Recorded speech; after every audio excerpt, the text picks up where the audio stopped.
گاڑیاں ہیں، ٹرانسپورٹ ہے، کھانا پینا ہے، رہائش، ہوٹلز ہیں، اسٹے ایریا ہے، ہم نے تو ان کو وہ فیسلٹیز دی ہیں جو اگر میں سچی بات کروں، چونکہ میں دیکھنے والوں کو یہ بتانا چاہتا ہوں کہ جب کرتارپور کا آغاز ہوا تھا، جس طرح صدیق ساجد صاحب بات کر رہے تھے، ایسے ہی ایک مرتبہ مجھے بھی جانے کا اتفاق ہوا تھا، تو میں وہاں پہ دیکھ کر مطلب حیرت سے عقل گم ہو جاتی ہے صدیق ساجد صاحب۔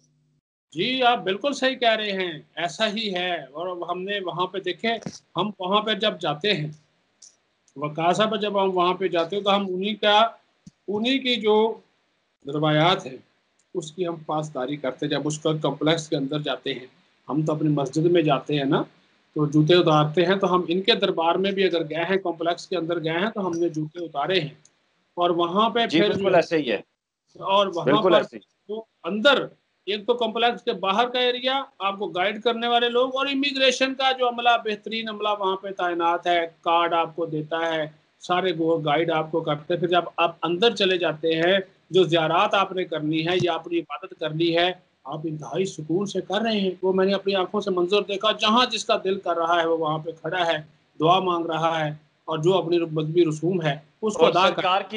سرکار کی طرف سے لنگر بہت شاندار دیا جا رہا جی ہے۔ جی جی جی بالکل بالکل، یہ بات اس کی طرف آ رہا تھا، بالکل درست آپ نے نشاندہی کی۔ اور حفظان صحت کے اصولوں کے مطابق پھر ان کو جو چیز وہاں پہ چاہیے، اور ایک سال جب مکمل ہوا نا، ایک جو سب سے زبردست چیز جو میں نے دیکھی، کل ایک سال مکمل ہوا تو وہاں پر ایک تقریب کا انعقاد کیا گیا کمپلیکس کے باہر۔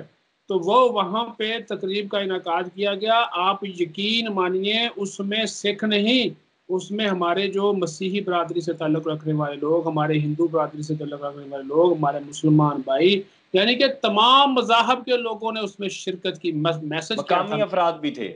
مقامی افراد بھی تھے، اسٹوڈنٹس تھے، خواتین تھی۔ میسج یہ تھا مذہبی رواداری کا فروغ، میسج یہ تھا کہ پاکستان اقلیتوں کے لیے محفوظ ہے، اور میسج سب سے بڑا اس بھارت کو یہ میسج تھا کہ آپ تنگ دستی، تنگ نظری، انتہا پسندی کا مظاہرہ کر رہے ہیں، اور ہماری طرف سے دیکھ لیں، ہندو ہو، سکھ ہو، کرسچن ہو، جو بھی کمیونٹی کے لوگ ہوں، ان کو ہم نے ایک گلدستے میں پرویا ہوا ہے۔ اور وہ انڈیا کی ایسی تیسی کر رہے تھے، انہوں نے کہا کہ یہ پاکستان ہے۔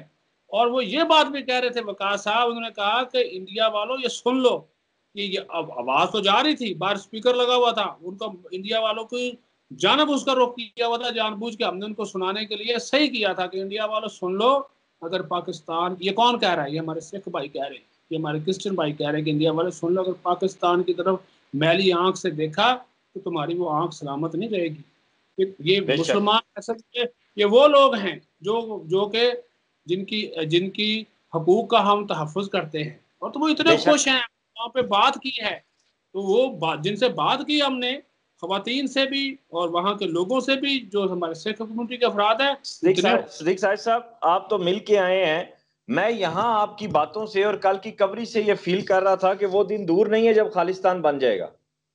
جی بالکل، یہ بڑھے گا اس کا باعث، جتنی نفرت اب وہاں پہ سکھوں میں ہونا شروع ہوگی اس حکومت کے خلاف، مودی حکومت کے خلاف۔ یار آپ ان کے مذہب سے کھیل رہے ہیں، آپ کو یا مجھے کوئی خدا نہ خواستہ محروم کرنے کی کوشش کرے مکہ یا مدینہ کی زیارت سے، ہمارے دل پہ کیا گزرے گی؟ ہم تو آخری حد تک جائیں گے نا۔ تو آپ ان لوگوں کو دیکھیں، ان خواتین کو دیکھیں جن کو میں دیکھ کر آیا ہوں، کہ پہلے وہ ایک ہوتا تھا نا، وہ دوربین سے بیچارے دیدار کرتے تھے، اب وہ دوربین تو چلو نہیں ہے، وہ ایک بڑی سی انہوں نے اپنی طرف سے پہاڑی سی بنائی ہوئی ہے، وہ پل سا بنایا ہوا ہے، وہ پل پہ کھڑے ہو کر لوگ بیچارے ان کو دیکھنے کی اجازت نہیں دے رہے، وہ پیچھے ہی بیچارے چھپ چھپا کے وہ دیکھ رہے ہیں، وہاں پہ اس کا دیدار کر رہے بالکل ہیں۔ تو بالکل بالکل یہ عالم ہے۔ اب خالصتان کی جو تحریک ہے وہ تو زور پکڑ رہی ہے، اور جب یہ اور اس کا باعث خود یہ مودی کی حکومت کی جو پالیسیاں یہ بنے گی، اور اسی کی جو تو کہا ہے نا، تباہی اور بربادی کا اس کا جو سلسلہ ہے وہ جاری و ساری ہے، اور اس طرح کے جو اقدامات ہیں یہ خالصتان کے قیام کا باعث بنے گے۔ بالکل، انشاءاللہ تعالی خالصتان بھی بنے گا اور کشمیر بھی بنے گا پاکستان، وہ دن بھی دور نہیں ہے انشاءاللہ۔ جی راجیش کالیا نے یہ کہا ہے کہ انڈین آرمی جو نیو دلی کی جانب سے ڈپلوائے کی جاتی ہے کشمیر میں، جو دنیا کی دہشت گرد ترین فوج ہے، اس نے تمام جو رولز ہیں آرمی کے انہیں وائلیٹ کیا ہے، انسانیت کے رولز کو وائلیٹ کیا ہے۔ اب وہ تو اب یہ بات کر رہے ہیں، لیکن ہم تو 1989 سے پوری دنیا دیکھ رہی ہے، چیخ رہی ہے کہ سب سے بڑی دہشت گرد فوج، سب سے بڑا وقت کا یزید مودی ہے۔ بالکل ہے، یہ صحیح بات ہے۔ اور وہاں پہ جس طرح انسانی حقوق کی خلاف ورزیاں ہو رہی ہیں، یہ تو دنیا نے آنکھیں بند کی ہیں نا اپنے مفادات کے لیے، مالی مفادات کے لیے۔ ورنہ تو انسانی حقوق کمیشن کی رپورٹ، اقوام متحدہ کی رپورٹ، خود امریکن کی رپورٹ کیا کہتی ہے؟ اتنے ظلم و ستم، لیکن اس کے باوجود ان کشمیریوں کو سلام ہے، سلوٹ ہے، جو کہ ان کے آگے ڈٹے ہوئے ہیں ان کے ظلم و ستم کے، اور ان کی بددعائیں ان کی بربادی کا باعث بنے گی۔ اسی وجہ سے دے رہے ہیں یہ ایک اللہ تعالیٰ ہمارے ملک پر بھی رحم فرمائے، ہم تو کہتے ہیں، لیکن یہ دیکھیے کس طرح ان کی جو کوئی پالیسی نہیں ہے، لوگوں کو کورونا کے اوپر بھی چھوڑا ہوا ہے مرنے کے لیے، وہاں پہ بھی ان کی کوئی پالیسی نہیں ہے۔ یہاں پہ ہیومن تو رائٹس کتنا واچ لاک ڈاؤن، لوگوں کو کتنا نظر بند کریں گے، لاک ڈاؤن الگ ہے، نظر بندی الگ ہے، لیکن ان کشمیریوں کا حوصلہ یہ نظر بند نہیں کر سکے۔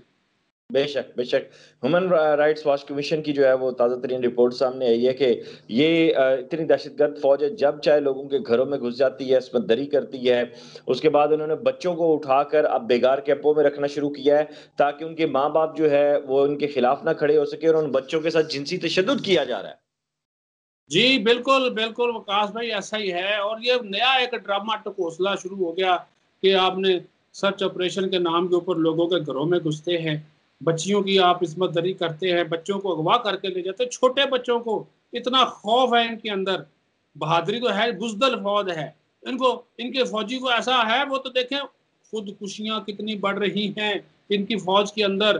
ان کے فوجی کہتے ہیں ہمیں جو سالن دیا جاتا ہے، جو روٹی دی جاتی ہے، جو ڈیوٹی ہم سے اوقات لی جاتی ہے، جو ظلم و ستم ان کی اپنی فوج کے لوگوں کے ساتھ، ایک خاتون فوجی نے کیا بولا تھا اس کے ساتھ، کس طرح اس کو جنسی ہراسانی کا نشانہ بنایا گیا۔ یہ ان کی اصلیت ہے، یہ ہے ان کا اصل چہرہ۔ لیکن میں وہی بات کروں، دنیا مفادات کی دنیا ہے، معاشی اور مالی مفادات کی وجہ سے۔ اور اتنی بھوکی ننگی فوج ہے یہ، اور دنیا کی ہاں کرپٹ ترین فوج ہے۔ اتنی جی کرپٹ ہے صدیق ساجد صاحب کہ ان کے اپنے فوجیوں کے کفن دفن کے، مطلب جو مردہ جس کو کفن میں لپیٹتے ہیں جلاتے ہیں نا، ویسے تو اس کفن کے پیسے کھا گئے ہیں اینے بھوکے نے۔ وہ کیا بولا اس کا چیف آف ڈیفenس سٹاف نے، وہ کیا نام ہے، وہ جو ترچھی سی ٹوپی پہنتا ہے، بپن راوت، وہ آہو، جس کی وجہ سے مودی آج بیٹھا ہوا ہے، وہ بپن راوت خود اعتراف کرتا ہے کہ بھارتی فوج میں کرپشن کا عنصر پھیل رہا ہے، بڑھ رہا ہے، اور اس وہ کرپشن کی وجہ راوت سے۔ نہیں ہے، وہ راوت نہیں ہے، وہ راون ہے، راون۔ ہاں چلو راون صحیح، اور اس کا انجام بھی اسی طرح کا ہی ہوگا پھر۔ تو وہ بالکل خود اعتراف کرتا ہے کرپشن کا، اور وہ نہ صرف فوج کے اندر بلکہ اپنے ملک کے اندر مودی کی جو حکومت ہے وہ تو ہے ہی کرپشن کی، اس کے مرہون منت۔ لیکن چونکہ وہاں کی فوج اس کے ساتھ کھڑی ہے، ملی ہوئی ہے، سب کو اجازت ہے، کھا پی رہے ہیں، مل جل کے کھا رہے ہیں، تو یہ تو ان کا عالم ہے اپنا۔ اور وہ وہی میں کہتا ہوں نا، ان کی تباہی اور بربادی کے کئی انہوں نے سلسلے خود شروع کیے ہوئے ہیں۔ ان کے بالکل دماغ کی بالکل مت بھی ماری ہوئی ہے، انسانیت تو ان کی پہلے ماری ہوئی ہے۔ اور یار یہ بالکل کیا فوج ہے، یہ کیا فوج ہے جس کو چینی فوج نے ٹھڈوں سے ہیں، اور تھپڑوں سے، اور سوٹیوں سے، اور ڈنڈوں سے ان کا بیڑا گرک کر دیا یار۔ انہوں نے کیا سی پٹائی بالکل لگائی، وہ فوٹیج وہ وائرل ہے۔ یہ کیا فوج ہے یار، ان کو آگے دوڑ رہے ہیں، ان کے پیچھے ٹھڈوں سے انہوں نے پنچ مار مار کے جناب، اور یہ پنچوں سے یار، وہ دیکھو بالکل یہ فوج ہے، یا آپ دعویٰ دنیا، کرتے ہیں نہیں نہیں، دنیا کی بزدل ترین فوج ہے۔ آپ کا بہت ہماری شکریہ صدیق فوج، ساجد صاحب۔ ہمارا جی جی، جناب، ہم اپنی پاک فوج پہ فخر کرتے ہیں، اسلام ہے میرا بالکل فوجی، بالکل، جوان ہو وہ افسر ہو، ہم نے تو عملی مثال قائم کی ہے، وہ سینہ تان کے بس دشمن کی طرف بڑھتا ہے۔